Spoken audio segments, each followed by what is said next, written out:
பிரித்தானியாவினுடைய அரசாங்கம் தொடர்ந்து எதை வலியுறுத்துறாங்கன்னு சொன்னா, எங்களுக்கு பாலஸ்தீன விவகாரத்தை தீர்த்து வைப்பதில் ஆர்வம் இருக்கிறது, பாலஸ்தீனத்தை தனி நாடாக நாங்கள் அங்கீகரிப்போம் என்று வீட்டோ பவர் கொண்ட நாடுகளில் ஒன்றாக இருக்கக்கூடிய பிரான்ஸ் அறிவித்திருக்கக்கூடிய நிலையில தற்போது பிரித்தானியாவினுடைய இந்த அறிவிப்பு ஒரு அட்வான்ஸான அறிவிப்பாக பார்க்கப்படுகிறது. நம்முடைய தொப்புள் கொடி உறவுகளாக இருக்கக்கூடிய பாலஸ்தீன மக்கள் என்றைக்கு தனிநாட்டு கோரிக்கையில் நம்மை போன்று வெற்றி பெறுகிறார்களோ அன்றைக்குத்தான் நமக்கும் சுதந்திரம் என்பதை புரிந்து கொள்ளுங்கள் என்றார் நெல்சன் மண்டேலா. இஸ்ரேலிய பிரதமர் பெஞ்சமின் நெத்தன்யாகு இன்னைக்கு ஒரு அறிக்கை வெளியிட்டிருக்கிறார். என்ன சொல்றாருன்னா, நாங்க இந்த யுத்தத்தின் மூலமாக மத்திய கிழக்கினுடைய முகத்தையே மாற்றி இருக்கிறோம் என்று சொல்லி இருக்கிறாரு. மத்திய கிழக்குல முகம் எல்லாம் இங்க மாற்றப்படல, காசாவிலேயே இன்னும் யுத்தம் முடிவுக்கு வரல.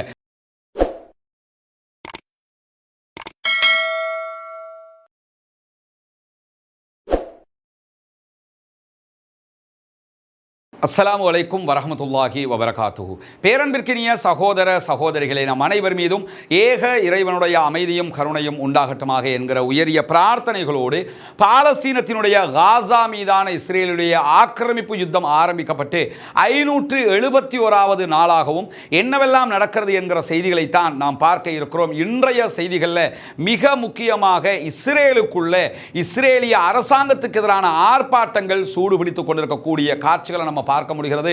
இஸ்ரேல் தலைநகர் டெல் அவீவ் உள்ளிட்ட பல நகரங்களில் இன்றைக்கு பாரிய ஆர்ப்பாட்டங்கள் நடைபெற்ற அதே நேரம் பல வீதிகள் ஹைவேக்களை வழிமறைச்சி பொதுமக்கள் ஆர்ப்பாட்டம் நடத்துகிற காட்சிகளும் வெளியாகி இருக்குது. இதெல்லாம் நீங்க பார்க்க முடியும். டெல் அவீவ்லேயே அவர்கள் வீதியை மறைச்சி ஆர்ப்பாட்டம் நடத்தக்கூடிய காட்சிகள் பதிவாகி இருக்கிறது. குறிப்பாக உடனடியாக யுத்தத்தை நிறுத்த வேண்டும், பணைய கைதிகளை உயிரோடு மீட்டுக் கொண்டு வர வேண்டும், பாலஸ்தீன விடுதலை அமைப்பினுடைய முன்மொழிவு பிரகாரம் 5 வருடங்களுக்குள்ளாக பாலஸ்தீனம் என்கிற அந்த சிஸ்டத்தையாவது ஏற்றுக்கொண்டு நீங்கள் யுத்த நிறுத்தத்திற்கு செல்லுங்கள், நீங்கள் எங்களுடைய பணைய கைதிகளை மீட்டுக் கொண்டு வரவில்லை, நீங்கள் தான் கொள்ளுகிறீர்கள் என்கிற வாதங்களை முன்வைத்து பணைய கைதிகளுடைய குடும்பத்தினரும் அவர்களுக்கு ஆதரவானவர்களும் ஒருபுறம் ஆர்ப்பாட்டங்களை நடத்துகிறார். அதே நேரம் இஸ்ரேலுடைய எதிர்க்கட்சிகளும் தொடர்ந்து ஆர்ப்பாட்டங்களில் ஈடுபட்டு வருகிறார்கள்.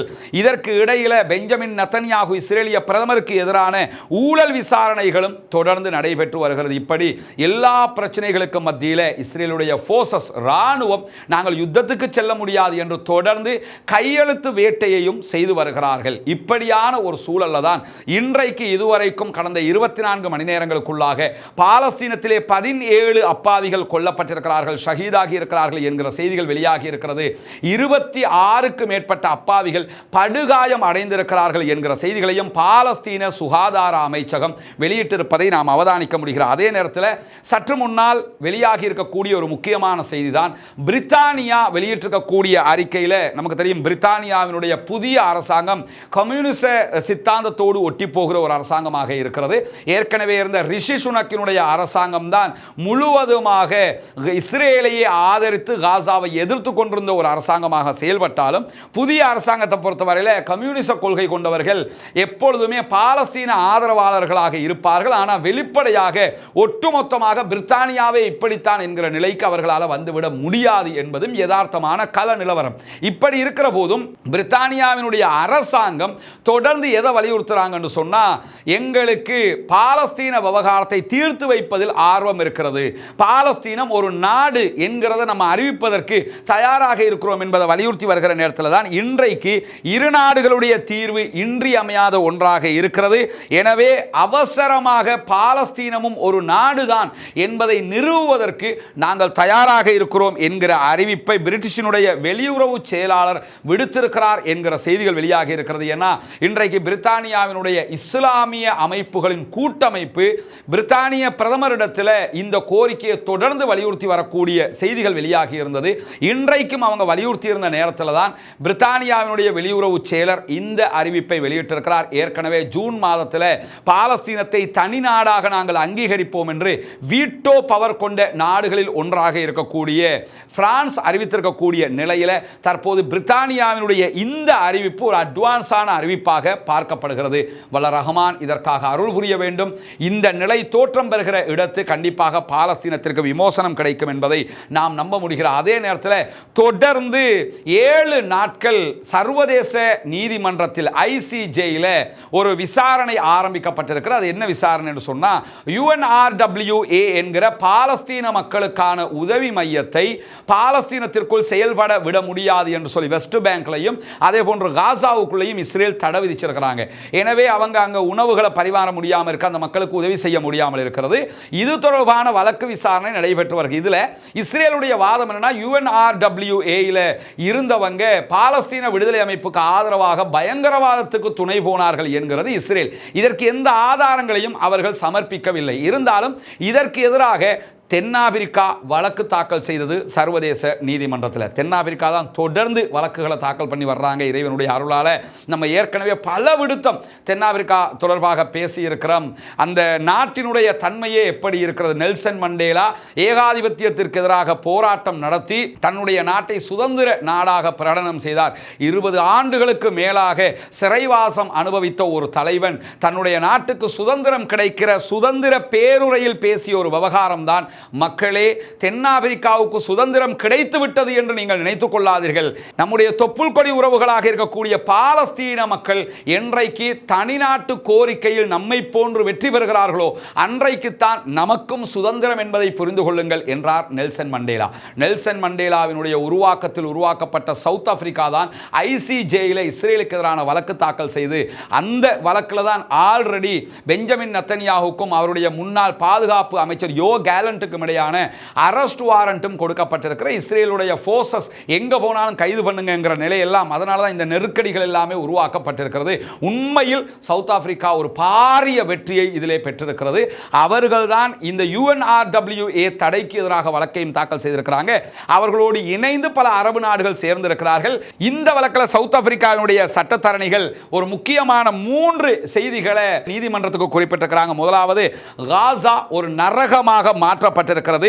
இஸ்ரேல் தான் இந்த அத்தனைக்கும் பொறுப்பேற்க வேண்டும் என்பதை அவர்கள் வலியுறுத்தி கொண்டிருக்கிறார்கள்.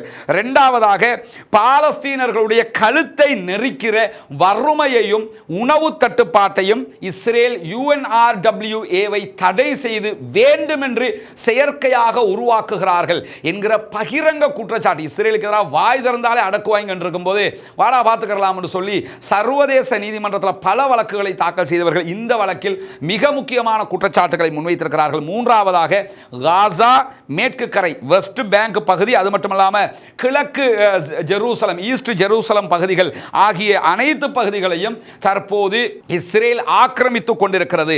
அவர்களுடைய சட்டங்களை தான் திணித்துக் கொண்டிருக்கிறார்கள்.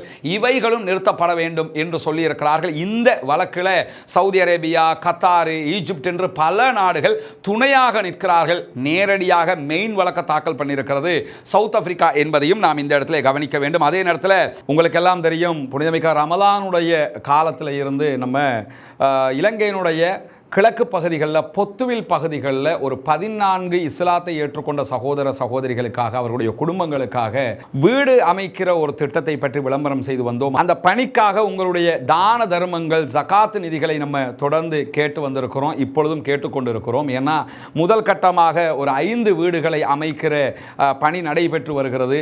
மீதி உள்ள வீடுகளை நம்ம அமைக்க வேண்டி இருக்கிறது. மற்ற பணிகளையும் செய்ய வேண்டியிருக்கிற காரணத்தினால உங்களிடத்தில் இறைவனுக்கான உதவியாக இந்த உதவியை தொடர்ந்து நம்ம கேட்டு வர்றோம். அங்கே இந்த வீடுகள் கட்டப்படுகிற காட்சிகளை நீங்கள் பார்க்க முடியும். கிட்டத்தட்ட 5 வீடுகளில் 4 வீடுகள் கட்டி முடிக்கப்பட்டு விட்டது. மேலே கூரை போடுகிற, அதே மாதிரி அதை பூசுகிற வேலைகள், மற்ற உள்ள வேலைகள் தான் தற்போது நடைபெற்று வருகிறது. 5வது வீடும் தற்போது கட்டப்பட்டு வரக்கூடிய காட்சிகளை நீங்கள் பார்த்து வர்றீங்க. இன்ஷா அல்லாஹ் இதற்கு பிறகு இருக்கக்கூடிய மீதமுள்ள வீடுகளையும் கட்ட வேண்டியிருக்கிற காரணத்தினால உங்களால் முடிந்த உதவிகளை தாராளமாக வாரி வழங்குங்கள். அது 1000 ரூபா, 2000 ரூபா, 500 ரூபா, 200 ரூபா எவ்வளவாக இருந்தாலும் அப்படி தரக்கூடிய பல சகோதரர்கள் இருக்கிறார்கள். அல்லாஹ் அவர்களுக்கும் பரிபூரணமான எண்ணங்களுக்குரிய கூலிகளை கொடுக்க வேண்டும். அல்லாஹ் அவர்களுக்கும் பரக்கத் செய்ய வேண்டும். காரணம் என்னன்னா, எங்களால் இதுதான் முடியும்னு நினைக்கிறாங்க இல்லையா, நினைக்கிறத கொடுத்து உதவுறாங்க இல்லையா. இத்தகுன்னார வலவு பிஷிக்கு தம்ரா என்றார்கள் ரசூலுல்லாஹ். நரகத்தை விட்டு பாதுகாப்பு தேடுவதற்கு ஒரே ஒரு பேரிச்சம்பழத்தினுடைய துண்டு இருந்தாலும் அதை தர்மம் செய்யுங்கள் என்று சொன்னார்கள். அந்த அடிப்படையில் தங்களிடத்தில் எது இருக்குதோ அதை கொடுத்து உதவக்கூடிய பல சகோதரர்கள் மக்களை நம்ம பார்க்குறோம். அல்லாஹ் அவர்களுக்கு அருள் புரிய வேண்டும். இதற்காக உதவி செய்த அத்தனை பேருக்கும் அல்லாஹ் அருள் புரிய வேண்டும். மேலதிக உதவிகளை நீங்கள் செய்கிற போது மீதமுள்ள வீடுகளை நம்ம அமைப்பதற்குரிய அந்த வாய்ப்புகள் கிடைக்கும். எனவே அந்த மக்களுக்கான இந்த பணி மிகச்சிறப்பாக மிக தெளிவாக அந்த பகுதிகளில் நடைபெற்று வருகிறது. எனவே அந்த பணியை முடிப்பதற்காக உங்களுடைய உதவிகளை முன்னால் தெரிகிற நம்முடைய வங்கி கணக்கிலக்கத்திற்கு நீங்கள் வாரி வழங்க முடியும். வெளிநாடுகளிலிருந்து இந்த வங்கி கணக்கிலக்கத்திற்கு பணம் போட முடியாது என்று சொல்லக்கூடியவர்கள் முன்னால் தெரிகிற வாட்ஸ்அப் மற்றும் தொலைபேசி இலக்கத்திற்கு நீங்கள் தொடர்பு கொள்ளுங்கள். அது பற்றிய விவரங்களையும் உங்களுக்கு வழங்குவதற்கு நாம் தயாராக இருக்கிறோம். நம்முடைய எண்ணங்களை இறைவன் பரிபூர்ணமாக ஏற்றுக்கொள்வானாக. அந்த மக்களுக்குரியது அந்த மக்களுக்காகவே போய் சேர வேண்டும் என்கிற அடிப்படையில் இந்த பணிகள் முன்னெடுக்கப்படுகிறது. வல்ல ரஹ்மான் நம்முடைய அனைத்து முயற்சிகளையும் கைகூட வைக்க வேண்டும் என்கிற பிரார்த்தனையோடு முடித்துக் கொள்கிறேன். இஸ்ரேலிய பிரதமர் பெஞ்சமின் நெத்தன்யாகு இன்னைக்கு ஒரு அறிக்கை வெளியிட்டிருக்கிறார். என்ன சொல்றாருன்னா, நாங்க இந்த யுத்தத்தின் மூலமாக மத்திய கிழக்கினுடைய முகத்தையே மாற்றி இருக்கிறோம் என்று சொல்லி இருக்கிறாரு. மத்திய கிழக்கில் முகமெல்லாம் இங்க மாற்றப்படல. காசாவிலேயே இன்னும் யுத்தம் முடிவுக்கு வரல. ஒரே ஒரு சேஞ்ச் எங்க வந்திருக்குன்னு கேட்டா, சிரியாவினுடைய ஆட்சி மாற்றம் பஷர் அல் அசாத் அனுப்பப்பட்டதுக்கு பிறகு சிரியாவில் சில இடங்களை அவங்க கைப்பற்றி வச்சுக்கிட்டு இருக்கிறாங்க. இது மட்டும்தான் எக்ஸ்ட்ரா வந்திருக்குதே தவிர காசாவில் இன்னும் அவர்கள் வெற்றி பெறவில்லை என்பது சர்வதேச மக்களுக்கு மத்தியிலேயே கேவலமான ஒன்றாக பெஞ்சமின் நெத்தன்யாகுக்கு மத்தியில் பேசப்படக்கூடிய நேரத்தில் இன்னைக்கு வந்து உட்கார்ந்துக்கிட்டு நாங்கள் மத்திய கிழக்கினுடைய முகத்தையே மாற்றி இருக்கிறோம் என்று சொல்றாரு. இதற்கு பதில் நம்ம சொல்ல தேவையில்லை. இஸ்ரேலுடைய எதிர்க்கட்சி தலைவர் லாபித் இன்றைக்கு பேசுகிற நேரத்தில் என்ன பதிலடி அதுக்கு கொடுத்திருக்கிறார்னு கேட்டா, பாலஸ்தீன விடுதலை அமைப்பை தோற்கடிப்பது எப்படி என்பது பெஞ்சமின் நெத்தன்யாகுக்கு தெரியாது. 1.5 வருஷமாக நாம் அதை பார்த்துட்டோம். அவரால் பாலஸ்தீன விடுதலை அமைப்பை தோற்கடிக்க முடியாது என்பதை வலியுறுத்திய அவர் தொடர்ந்து சொல்லும்போது என்ன சொன்னார்னா, 1.5 வருஷமாக நம்முடைய இராணுவம் செத்து போனதை தவிர, நம்முடைய பணைய கைதிகள் செத்து போனதை தவிர வேறு எதையுமே நாம் அங்கு பெற்றுக்கொள்ளவில்லை. எனவே பாலஸ்தீன விடுதலை அமைப்பை நம்மால் தோற்கடிக்க முடியாது என்பதை பகிரங்கமாக ஒப்புக்கொண்டிருக்கிறார் இஸ்ரேலுடைய எதிர்க்கட்சி தலைவர். ஆட்சி மாற்றங்கள் நடந்தால் அவர்தான் பிரதமராக வருவதற்கான வாய்ப்பு இருக்குது. எதிர்காலத்தில் பிரதமராக வர இருக்கிறவரே இப்ப என்ன சொல்றாருன்னு கேட்டா, நாங்க பாலஸ்தீன விடுதலை அமைப்பை ஜெயிக்கிறதுங்கிறது அசாத்தியமானது, அதனால அதை விட்டு சமாதானமாக போய் நம்ம பணைய கைதிகளை மீட்டுக்கிட்டு வரணும்னு சொல்லி இவருக்கு பதிலடியாக அவர் பேசியிருக்கிறார். நீங்க ஒன்றும் மத்திய கிழக்கு முகத்தை எல்லாம் மாத்தல, நம்முடைய செயல்பாடுகளை தான் மாத்திக்கிட்டு இருக்கிறீங்க, தோல்விக்கு மேல தோல்வி கண்டு கொண்டிருக்கிறோம் என்ற கடுமையான வார்த்தை பிரயோகங்களை இன்றைக்கு லாபித் சொல்லி இருக்கிறார் என்கிற நிலையில ஷின்பத், இஸ்ரேலுடைய உள்நாட்டு பாதுகாப்பு பிரிவு ஷின்பத்தினுடைய முன்னாள் தலைவர் இன்றைக்கு மிக முக்கியமான அயலோன் கார்டியன் மிக முக்கியமான ஒரு குற்றச்சாட்டை முன்வைத்திருக்கிறார். அதில் அவர் என்ன சொல்றாருன்னு சொன்னா, 70% இஸ்ரேலியர்கள் யுத்தத்தை முடிவுக்கு கொண்டு வர வேண்டும் என்று சொல்லித்தான் கோரிக்கை விடுத்துக் கொண்டிருக்கிறார்கள். பணைய கைதிகளை கைவிட்டு விட்டார் நெத்தன்யாகு. அவருக்கு பணைய கைதிகளை உயிரோடு கொண்டு வரணுங்கிறத விட, உயிரோட கொண்டு வந்துட்டோம்னா யுத்தம் முடிவுக்கு வந்துடும், யுத்தம் முடிவுக்கு வந்தா எலெக்ஷன் நடத்தணும், எலெக்ஷன் நடத்தினா நம்ம தோத்து போயிடுவோம், எனவே நம்முடைய ஆட்சியை எப்படி தக்க வைத்துக் கொள்வது என்பதுதான் அவருக்கு மிக முக்கியமாக தேவைப்படுகிறது. எனவே அதிகாரத்தில் ஒட்டிக்கொள்ள ஆசைப்படுகிறாரே தவிர மக்களுடைய விருப்பத்தை அவர் கவனத்தில் கொள்ளவில்லை. 70% இஸ்ரேலியர்கள் யுத்தம் முடிவுக்கு வர வேண்டும் என்று சொல்லியும் தேர்தல்கள் நடத்தப்பட வேண்டும் என்று சொல்லியும் தான் விரும்புகிறார்கள். எனவே நாம் இதற்கு மேல் யுத்தம் செய்ய முடியாது, முடிவுக்கு கொண்டு வாங்க என்று சொல்லி ஷின்பத்தினுடைய முன்னாள் தலைவர் இன்றைக்கு விடுத்திருக்கக்கூடிய அறிக்கையிலும் தெரிவிக்கப்பட்டிருப்பது மட்டுமல்லாம, இன்றைக்கு இஸ்ரேலிய ராணுவம் வெளியிட்டிருக்கக்கூடிய ஒரு அறிக்கையில் என்ன சொல்றாங்கன்னு சொன்னா, இஸ்ரேல் சார்பாக காசாவில் உயிரிழந்திருக்கக்கூடிய இஸ்ரேலுடைய சோல்ஜர்ஸை பொறுத்தவரையில் பெரும்பாலானவர்கள் 25 வயதுக்குட்பட்ட இளைஞர்கள் என்கிற செய்தி வெளியாகி இருக்குது. நம்முடைய இளைஞர்கள் அநியாயமாக அங்கே செத்துக்கிட்டு இருக்கிறாங்க என்பதைத்தான் அவர்கள் இந்த அறிக்கையின் மூலமாக சொல்லி இருக்கிறார்கள். ஏன்னா 25 வயதுக்குட்பட்டவங்க சாகுறாங்கிறது ஒரு நாட்டினுடைய மிக பெரும் இழப்பாக அமைந்துவிடும். குறிப்பாக அவங்க வெளியிட்டிருக்கக்கூடிய தேசிய பாதுகாப்பு ஆய்வுகளுக்கான இஸ்ரேலிய நிறுவனம் வெளியிட்டிருக்கக்கூடிய அறிக்கையில் என்ன சொல்றாங்கன்னா, காசாவில் இறந்து போன இஸ்ரேலிய சோல்ஜர்ஸை பொறுத்தவரையில் 42% ரிசர்வ் படையை சேர்ந்தவர்கள் என்று சொல்லியும், கொல்லப்பட்டவர்கள் 64% 25 வயதுக்குட்பட்ட இளைஞர்கள் என்றும் அந்த அறிக்கை இன்றைக்கு சொல்லி இருக்கிறது. எனவே அங்க போய் வயசாளிகள் நடக்க முடியாமல் செத்துட்டாங்க, வயசாளிகள்ங்கிறதுனால லேசா பாலஸ்டைன் ராணுவம் அட்டாக் பண்ணிட்டாங்க என்றெல்லாம் கதை விட்டுக்கிட்டு இருக்க முடியாது.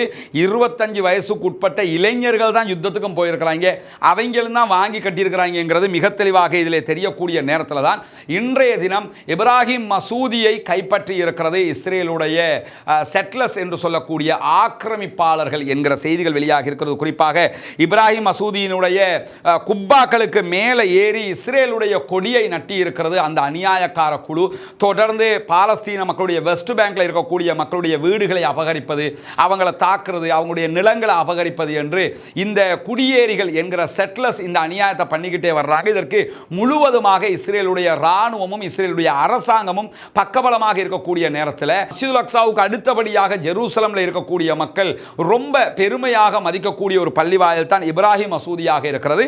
இந்த இப்ராஹிம் மசூதிக்குள்ளே நுழைந்தவர்கள் அதுக்கு மேலே இஸ்ரேலுடைய கொடியை நட்டியிருக்கிறார்கள் என்கிற அநியாயகரமான செய்தியும் இன்றைக்கு வெளியாகி இருக்கிறது. வல்ல ரஹ்மான் கண்டிப்பாக அவர்களுக்கு உரிய பதிலடியை கொடுப்பான் என்கிற நம்பிக்கையோடு அவர்களுக்கு எதிராக நாம் எப்பொழுதும் பிரார்த்திக்க கடமைப்பட்டிருக்கிறோம். பள்ளி வாயல்களிலேயே ரொம்ப அநியாயம் பண்றது மட்டுமல்லாமல் 304 பேர் இன்றைக்கு மஸ்ஜிதுல் அக்ஸாவுக்குள் நுழைந்து அவர்களுடைய யூத மத சடங்காக இருக்கக்கூடிய தல்முதிக் என்கிற சடங்கை பள்ளிவாசலுக்குள் செய்திருக்கிறார்கள். தொடர்ந்து இந்த அநியாயத்தை பண்ணி வர்றாங்க. பாலஸ்தீன மக்களுக்காக பிரார்த்திக்கிற அதே நேரம் இஸ்ரேலிய ஆக்கிரமிப்பாளர்களுக்கு எதிராக தொடர்ந்து குனூத்துன் நாசிலாவை ஓத மறந்து விடாதீர்கள் என்கிற கோரிக்கையும் இந்த இடத்தில் நினைவூட்டியவனாக லெபனானுடைய பிரதமர் இன்றைக்கு ஒரு முக்கியமான அறிவிப்பை விடுத்திருக்கிறார். லெபனான் பிரதமர் நவாப் சலாம் அவர்கள் வெளியிட்டிருக்கக்கூடிய அறிக்கையில் என்ன சொல்றாருன்னா, இஸ்ரேல் அடிக்கடி எங்கள் நாட்டின் மீது தேவையற்ற தாக்குதல்களை நடத்தி கொண்டிருக்கிறது. லெபனானில் இருக்கக்கூடிய ஹெஸ்புல்லாக்களுக்கும் உங்களுக்கும் தான் சண்டை ஏற்பட்டது. நாங்கள் ஹெஸ்புல்லாக்களை பேசி கண்ட்ரோல் பண்ணி வச்சிருக்கிறோம். ஹெஸ்புல்லாக்கள் எங்கள் ராணுவத்திற்கு பின்னால் நிற்கிறோம் என்கிற அளவுக்கு வந்து விட்டார்கள். அப்படி இருக்கிற போது நீங்கள் மீண்டும் மீண்டும் தாக்குதல் நடத்தி ஹெஸ்புல்லாக்கள் நேரடி யுத்தம் ஒன்றுக்கு வந்து விட்டார்கள் என்றால் நாங்கள் மீண்டும் பேச்சுவார்த்தைக்கு வரமாட்டோம். நீங்களும் ஹிஸ்புல்லாக்களும் தான் பார்த்துக்கிறோம். திரும்ப ஹிஸ்புல்லாக்களை எங்களால் கண்ட்ரோல் பண்ண முடியாமல் போயிடும். நாங்கள் யுத்தத்தினுடைய வடுக்களை ஓரம் கட்டிவிட்டு யுத்தத்தில் மீண்டெடுப்பதற்கு மக்களை அதற்குரிய ஏற்பாடுகளை பண்ணிக்கிட்டு இருக்கும்போது தொடர்ந்து நீங்கள் தாக்குதல் நடத்துறீங்க. இது தொடர்ந்தால் ஹிஸ்புல்லாக்கள் வரம்பு மீறி உங்களை தாக்க வந்தால் நாங்கள் ஒன்றும் செய்ய முடியாது என்று சொல்லி இன்றைக்கு லெபனானுடைய பிரதமர் அதிரடியான ஒரு பதிலடியை கொடுத்திருக்கிறார்.